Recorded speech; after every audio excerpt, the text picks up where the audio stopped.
So hello students, इस video में मैं आपके साथ class 12 computer science sample paper term 2 को डिस्कस करूंगा with solutions and with their explanation.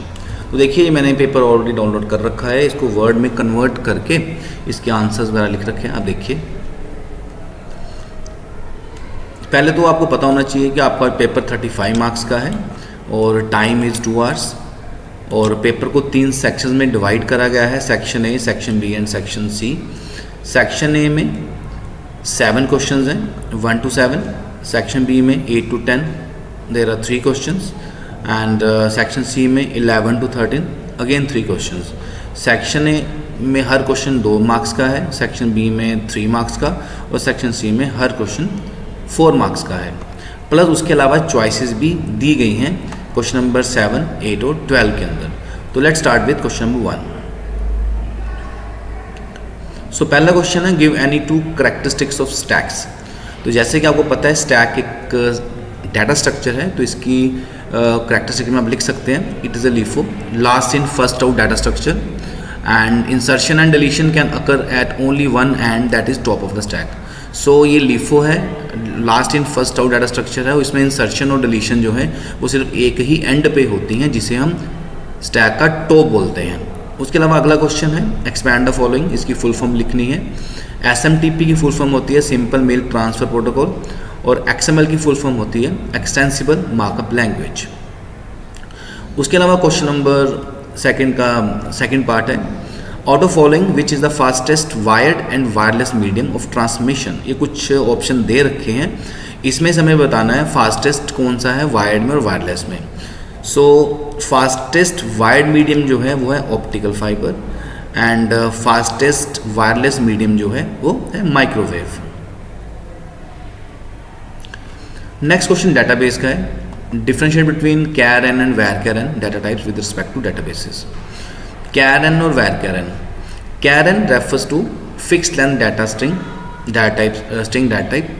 It can store up to 255 characters. If value stored in this type of field is smaller than the specified size, blank spaces are added at the end of string value. So there is a wastage of space. char में क्या रहता है, suppose मैंने size दे दिया char 20, okay. अब मैंने जब data put करा, सपोज मैंने इसमें डेटा डाल दिया 10 कैरेक्टर्स का, ठीक। अब टोटल साइज जो था वो 20 था, डेटा डाल दिया है 10 कैरेक्टर्स का, तो 10 स्पेस जो बचेंगे ये वहाँ पे ऑटोमेटिकली स्पेस फिल कर देगा, ब्लैंक स्पेस डाल देगा, जिससे कि आपके 20 के 20 कैरेक्टर यूज़ होंगे। देन नेक्स्ट है var-char-n। It refers two variable and string data type. var-char-n का मतलब ये है कि एक ऐसा डाटा टाइप है जिसमें कि डेटा जो है वेरिएबल लेंथ होगा। इसका मतलब ये है, if the value stored in this type of field is smaller than the specified size, blank spaces are not added at the end of the string value, so there is no wastage of space.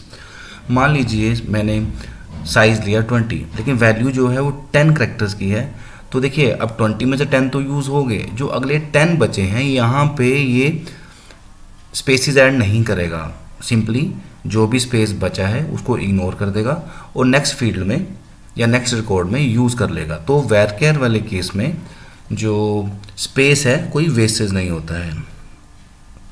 उसका next question है, a result set is extracted from database using the cursor object that has been already created by giving the following statement. ये statement दे रखा है, my data is equal to cursor dot fetch 1। इसका first part है, how many records will be return by fetch 1 method. fetch 1 जैसे कि नाम से ही क्लियर है कि ये सिंगल रिकॉर्ड को फेच करेगा डेटाबेस में से, तो इसका आंसर है 1 रिकॉर्ड।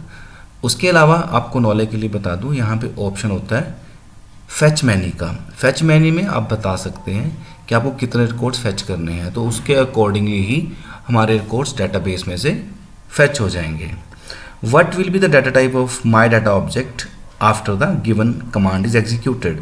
बेसिकली ये पूछ रहा है कि जो माई डाटा ऑब्जेक्ट है जिसमें कि मैंने रिकॉर्ड को फेच करके इंसर्ट करा है, डाला है, उसका टाइप क्या होगा। तो आपको नॉलेज के लिए बता दूं, ये इसका टाइप टपल होगा, यहाँ टपल का टी छोटा रहेगा, कैपिटल नहीं होगा। उसके बाद ये देखिए नेक्स्ट आउटपुट निकालनी है क्वेरीज की। ये टेबल नेम फर्नीचर है, ये फील्ड है FID name, date of purchase, cost and discount. तो लेट्स सी क्या बोला, select sum discount from furniture where cost is greater than 15,000। तो मुझे डिस्काउंट फील्ड, इस वाले फील्ड में से सम करना है उन वैल्यूज़ का यहाँ पे कॉस्ट की वैल्यू 15,000 से ज़्यादा है। अब 15,000 से ज़्यादा वैल्यूज़ फर्स्ट रिकॉर्ड में है, सेकंड में है, थर्ड में है और लास्ट वाले में है। तो इसके कॉरस्पॉन्डिंग आप ऐड कर दीजिए 10 + 5 15, 15 + 0 15 अगेन एंड प्लस 14, तो इट इज़ 29। तो 29 is the answer. Select max date of purchase from furniture. हमें पता करना है कि डेट ऑफ परचेज फील्ड में से सबसे बड़ी डेट या सबसे लेटेस्ट डेट कौन सी है। तो देखिए इसमें आते हैं हम लोग, सबसे पहले ईयर देखिए, ईयर में 2021 है, यहाँ पे 2 रिकॉर्ड है। अब इसमें से जैन पहले आता है, जुलाई बाद में आता है, तो इसका मतलब जो 19 जुलाई 2021 वाला जो डेटा है that is the last record. तो this is the right answer. So आप देख सकते हैं यहाँ पे आंसर ये रहा। उसके बाद है select star from furniture with discount is greater then 5 and FID like T%। इसका मतलब है कि हमें टेबल में से उस रिकॉर्ड को या उन रिकॉर्ड्स को पिक करना है, यहाँ डिस्काउंट की वैल्यू 5 से ज़्यादा है, या FID की जो वैल्यू है वो स्टार्ट हो रही है T से। T% means T the first character, उसके बाद कोई भी करेक्टर आ सकता है। तो लेट्स सी, इसमें से सबसे पहले देखते हैं डिस्काउंट ग्रेटर देन 5। देखिए डिस्काउंट ग्रेटर देन 5 पहले रिकॉर्ड में भी है, दूसरे में भी है, इस वाले में भी है, इस वाले में भी है। और दूसरा कंडीशन क्या है कि जो FID है वो स्टार्ट हो रहा है T से। तो देखिए ये T से स्टार्ट नहीं हो रहा, ये भी T से स्टार्ट हो रहा है और ये भी T से स्टार्ट हो रहा है, लेकिन वहाँ पे बोला गया है कि जो डिस्काउंट है वो ग्रेटर देन 5 है। तो मतलब ये वाला तो नहीं आएगा बिकॉज ये 5 है, तो ये वाला रिकॉर्ड वैलिड है। तो क्योंकि एस्ट्रिक लिखा है, स्टार लिखा है, इसलिए ये सारा का सारा रिकॉर्ड जो है वो आउटपुट में डिस्प्ले होगा। तो यू कैन सी, आप देख सकते हैं यहाँ पे मैंने लिख रखा है। उसके अलावा select date of purchase from furniture where name in dining table console table. Date of purchase print करेगा उन रिकॉर्ड्स की यहाँ पे नेम फील्ड के अंदर डाइनिंग टेबल होगा या कंसोल टेबल होगा। तो लेट्स सी, ये रहा डाइनिंग टेबल और ये रहा कंसोल टेबल।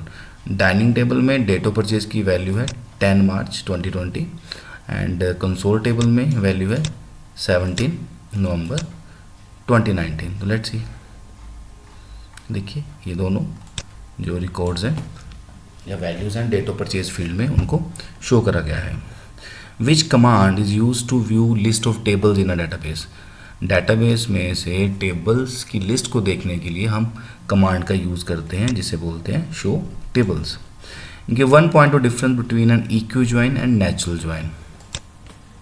हमें डिफरेंस बताना है इक्यू ज्वाइन और नेचुरल ज्वाइन में। Equi join, in this join columns from 2 tables are compared for equality, duplicate columns are also shown. तो इक्वी ज्वाइन में हम मल्टीपल टेबल में से या 2 टेबल में से रिकॉर्ड्स को ज्वाइन करते हैं, इकट्ठा करते हैं डिपेंडिंग अपॉन कि जो कॉलम उनमें सेम है, जिनकी वैल्यू सेम है। लेकिन इसमें क्या होता है कि डुप्लीकेट कॉलम भी शो होते हैं, जबकि नेचुरल ज्वाइन में अगर डुप्लीकेट कॉलम है, जो सेम नाम का कॉलम है 2 टेबल्स के अंदर, तो ये उनमें से एक को ही शो करेगा, दोनों को शो नहीं करेगा। देखिए नेक्स्ट, इसके बाद अगेन अगला क्वेश्चन भी जो है वो एसक्यूएल का ही है। इसमें मूवी डिटेल्स का एक टेबल गिवन है हमारे पास, जिसमें movie ID, title, language, rating and platform, ये 5 फील्ड्स हैं। अब देखिए फर्स्ट इसका पार्ट है identify the degree and cardinality of the table. Degree होता है टेबल्स में कितने फील्ड्स हैं एंड कार्डिनैलिटी होता है कि टेबल में कितने रिकॉर्ड्स हैं। तो आप देख सकते हैं 1 2 3 4 5, इसमें movie ID, title, language, rating and platform 5 fields हैं, तो डिग्री हो गया 5। एंड कार्डिनैलिटी होता है इसमें रोज़ कितनी हैं, तो रोज़ हैं 1 2 3 4 5 6, तो कार्डिनैलिटी हो गया 6। द नेक्स्ट क्वेश्चन है which field should be made the primary की, जस्टिफाई योर आंसर। अब इस टेबल में से किस फील्ड को हम प्राइमरी की बना सकते हैं। तो आपको पता होना चाहिए प्राइमरी की ऐसा फील्ड होता है जिसके अंदर जो वैल्यूज़ हैं वो यूनिक होनी चाहिए, उसमें रेपिटेशन नहीं होनी चाहिए और जो पूरे रिकॉर्ड्स को यूनिकली आइडेंटिफाई भी कर सकें। तो इस टेबल के अंदर हम देख सकते हैं कि मूवी आईडी एक ऐसा फील्ड है जो हर रिकॉर्ड्स के लिए डिफरेंट है, तो इसे हम प्राइमरी की बना सकते हैं। वैसे इस टेबल में टाइटल को भी हम प्राइमरी की बना सकते हैं, क्योंकि इसमें भी जो मूवीज़ के टाइटल्स हैं वो डिफरेंट हैं।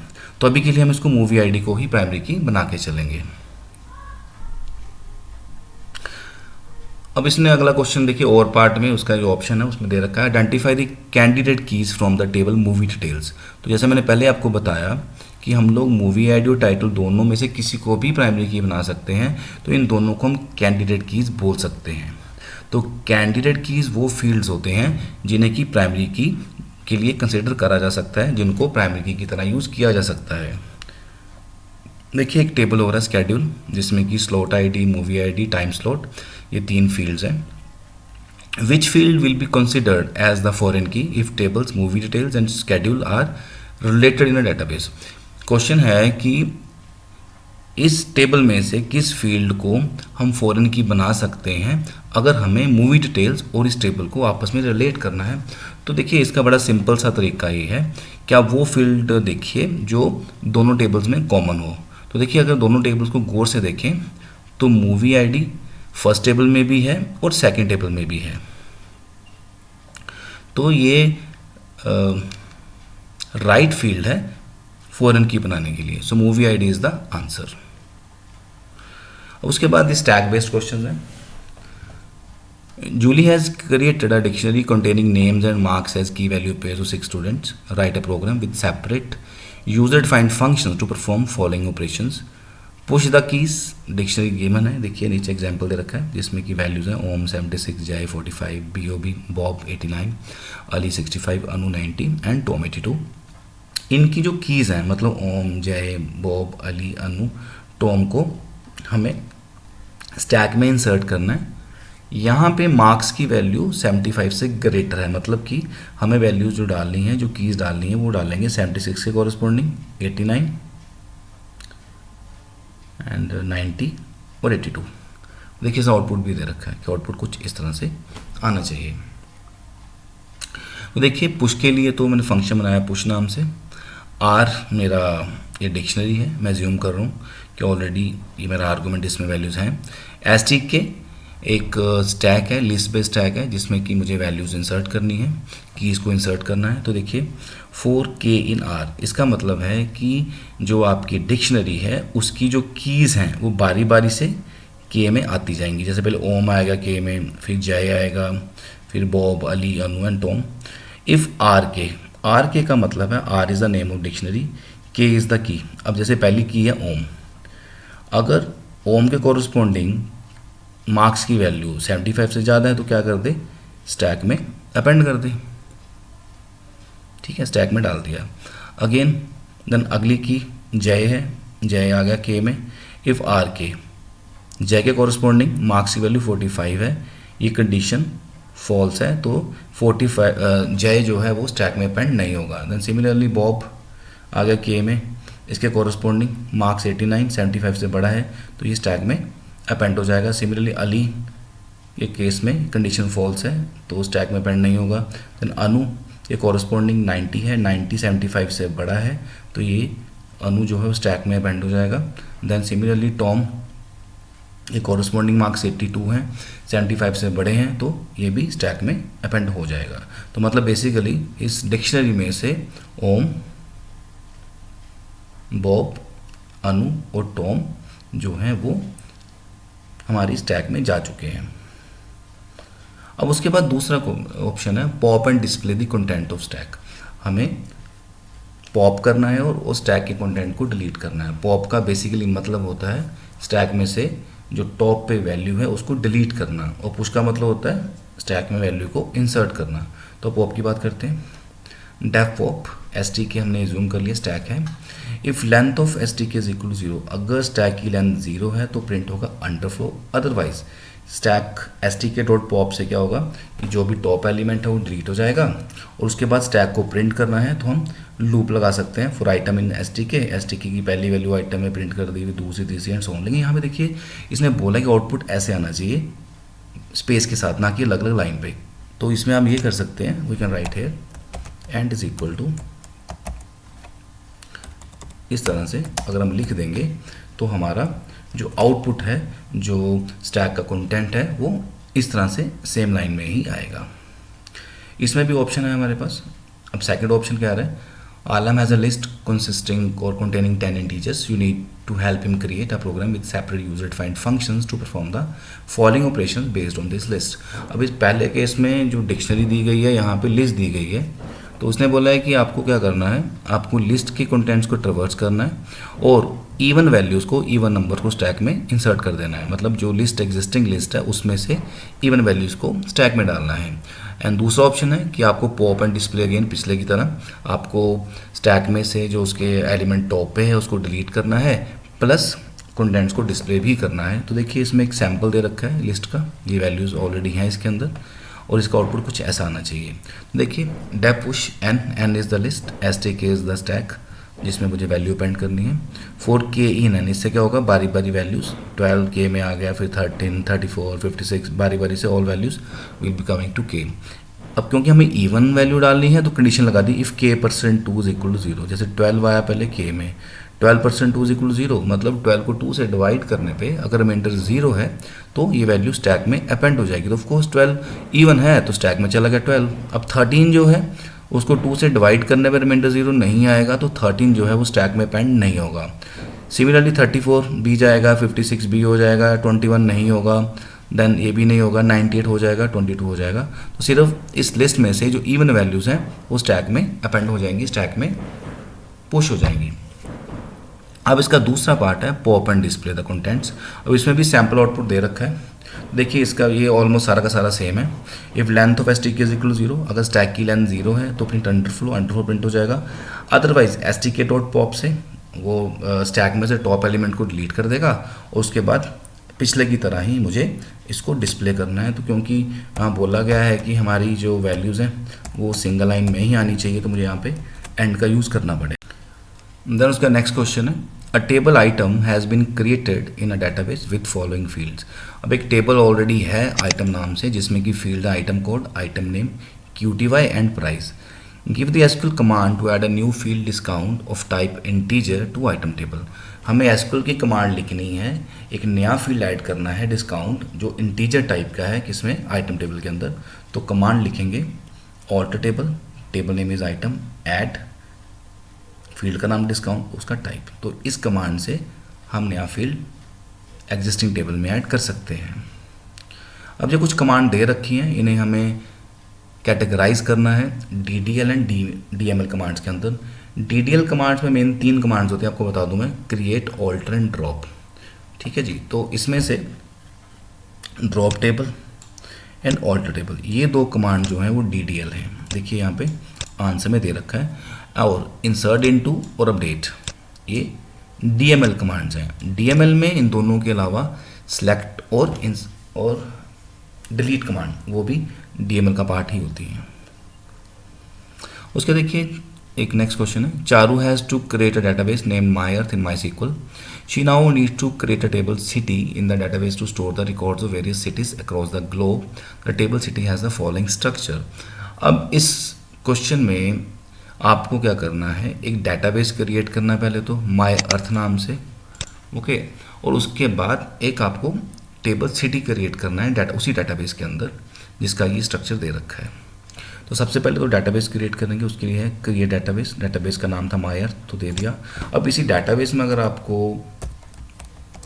टेबल क्रिएट करना है तो आपको कमांड एक ऐड करनी पड़ेगी, यूज़ MyEarth, मतलब उस डेटाबेस को ओपन करना पड़ेगा। देन उसके बाद क्रिएट टेबल सिटी, पहला फील्ड सिटी कोड है, उसका टाइप कैर 5, देन प्राइमरी की, देन अगेन कॉमा लगाना पड़ेगा, सिटी नेम कैर 30, देन साइज इंटीजर के लिए हम इंट का यूज़ कर सकते हैं, देन AVG टेम्प के लिए again int, pollution rate again int and population again int, bracket close and semicolon. उसके बाद सेक्शन C है, इसमें भी पहले तो SQL की ही क्वेरीज हैं। इसमें 2 टेबल दे रखे हैं, एम्प्लॉय एंड डिपार्टमेंट। एम्प्लॉय में फील्ड्स हैं EMP ID, name, DOB, DPT ID, designate, salary. और जो दूसरा टेबल डिपार्टमेंट है उसमें 3 फील्ड्स हैं, DPT ID, DPT name and floor number. अब देखिए पहली क्वेरी क्या है, to display average salary of all employees department wise. अगर department wise, city wise, for each, इस तरह की अगर क्लॉजेज हों तो इसका मतलब ग्रुप बाय का यूज़ करा जाता है। तो क्योंकि हमें यहाँ पे बोला गया है कि हमें एवरेज सैलरी निकालना है, तो हम लिखेंगे सेलेक्ट DPTID। लिखिए ना लिखिए कोई दिक्कत नहीं, वैसे अब इसको हटा देता हूँ क्योंकि उसमें कन्फ्यूज़न होगा आपको। Select AVG salary from table name is employ. Department wise बोला गया है, अब एम्प्लॉय टेबल के अंदर डिपार्टमेंट के लिए एक ही फील्ड है DPTID, तो इसके लिए फिर आपको यहाँ पे ग्रुप बाय DPTID ही लिखना पड़ेगा। देन नेक्स्ट क्वेरी है, display name and respective department name of each employ who salary is more than 50,000। अब इस केस में हमें दोनों टेबल्स का यूज़ करना पड़ेगा, क्योंकि यहाँ बोला गया है कि आपको नेम बताना है और डिपार्टमेंट का नेम बताना है। अब डिपार्टमेंट का नेम तो दूसरे टेबल में है और एम्प्लॉय नेम फर्स्ट टेबल में है, तो हम क्वेरी में लिखेंगे सेलेक्ट नेम फर्स्ट टेबल का जो फील्ड है, कॉमा सेकंड टेबल का फील्ड DPT नेम, फ्रॉम दोनों टेबल्स के नेम एम्प्लॉय कॉमा डिपार्टमेंट। ये ग्रुप वर्ड नहीं आएगा यहाँ पे। अब क्योंकि दो टेबल्स में से डाटा उठा रहे हैं तो दोनों में कॉमन फील्ड का होना ज़रूरी है, तो हम दोनों टेबल्स के अंदर कॉमन फील्ड है DPTID। तो यहाँ कंडीशन लगा दी वेयर फर्स्ट टेबल का name employ dot DPTID is equal to दूसरे टेबल का नेम डिपार्टमेंट डॉट DPTID। उसके अलावा कंडीशन है कि सैलरी यहाँ पे 50,000 से ज़्यादा है, तो यहाँ लिखेंगे एंड सैलरी ग्रेटर देन 50,000। तो दिस इज़ द कमांड जो दोनों टेबल में से नेम और डिपार्टमेंट नेम की वैल्यूज़ को डिस्प्ले करेगी, लेकिन यहाँ पे सैलरी 50,000 से ज़्यादा होना भी ज़रूरी है। Display names of employees who salary is not known in alphabetical order. हमें उन एम्प्लॉयज़ के नेम डिस्प्ले करने हैं जिनकी सैलरी के बारे में नहीं पता। आप कह सकते हैं सैलरी नल है और उसको अल्फ़ाबेटिकल ऑर्डर में शो करना है, तो डिस्प्ले है तो सेलेक्ट कमांड आएगी, select name from employ where salary is null order by name. उसके बाद है to display DPTID from table employ without repetition. Without repetition के लिए हम डिस्टिंक्ट क्लॉज का यूज़ करते हैं, तो हम लिख सकते हैं select distinct DPTID from employ. तो ये यूनिक वैल्यूज़ को ही डिस्प्ले करेगा किसी पर्टिकुलर फील्ड में से। अब क्वेश्चन नंबर 12 नेटवर्किंग का है। इसका पहला क्वेश्चन है give two advantages and two disadvantages of star topology. Star topology के दो एडवांटेजेस और दो डिसएडवांटेजेस के बारे में बताना है। तो एडवांटेजेस में हम लिख सकते हैं it is easy to configure, इसको कॉन्फ़िगर करना ईजी होता है। सेंट्रलाइज कंट्रोल, सेंट्रली नेटवर्क को कंट्रोल किया जा सकता है। It is easy to find and correct errors और प्रॉब्लम्स। यदि कोई नेटवर्क में प्रॉब्लम आ जाती है तो उसको फाइंड करना या ठीक करना ईजी होता है। डिसएडवांटेजेस मेनली है लॉन्ग केबल लेंथ, इसमें तार का जो है ज़्यादा लेंथ यूज़ होती है। It may become difficult to attach new nodes, नया नोड लगाना है तो अगर कंप्यूटर बड़े ज़्यादा हो जाएंगे तो वो एक प्रॉब्लम हो जाता है।